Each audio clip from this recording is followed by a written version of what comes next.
50 மாத காலமாக திராவிட முன்னேற்ற கழக ஆட்சி தந்திரமா மக்களை ஏமாற்றி இன்றைக்கு ஆட்சி செய்து கொண்டிருக்குது. எப்ப பார்த்தாலும் ஸ்டாலின் பேசுகிறார்,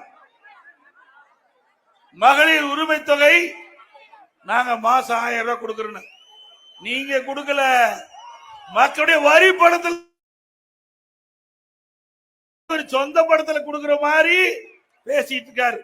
அது எப்ப கொடுக்கிறாரு? 28 மாத காலம் சட்டமன்றத்தில் போராடினோம்.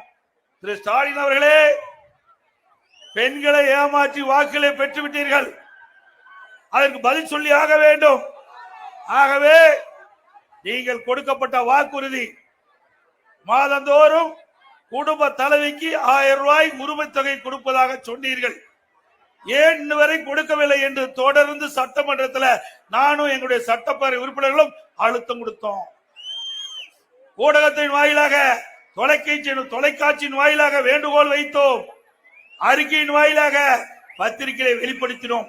இப்படி அழுத்தம் இந்த அரசுக்கு கொடுத்த காரணத்தினால்தான் மாதந்தோறும் 1000 ரூபாய் 28 மாதம் கழிச்சு தான் திரு ஸ்டாலின் உங்களுக்கு கொடுத்தார்.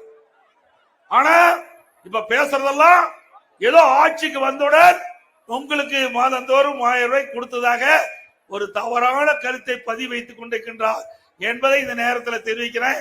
அது மட்டுமல்ல,